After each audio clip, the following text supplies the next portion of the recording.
And for more, let's go to Baltimore, Maryland. Julie Chernov Hwang teaches at Goucher College. Thank you for speaking with us here on France 24. Thank you for having me.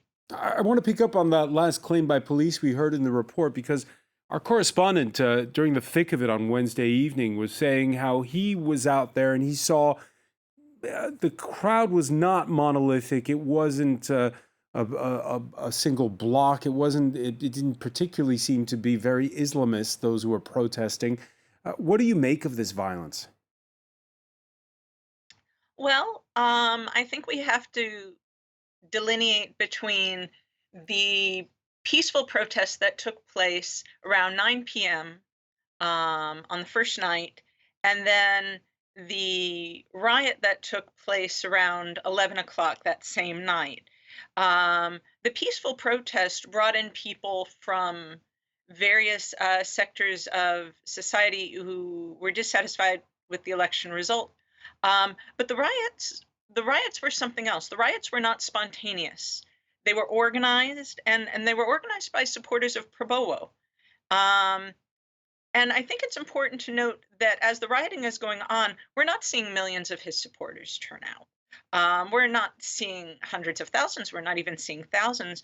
We're seeing hundreds. And this, although some in that camp are speaking about this being sparked by provocateurs or third party involvement, that's actually the evidence belies that. Um, it's pretty clear what's going on. So, what's Prabowos' strategy? Because publicly he's calling for restraint and speaking out against violence. That is true. A colleague of mine, however, shared that um, they had located a an ambulance. My colleague is on the ground there right now. He said that they'd found an ambulance loaded up with stones. The ambulance had a sticker of Prabowos' party and was registered in the name of Prabowos' brother. So it may seem that he's playing one game for the media and the Constitutional Court, and another for his supporters. So, Joko Widodo, how does he play this all? I think he does what he's been doing. Um, he calls on the police to show restraint. Um,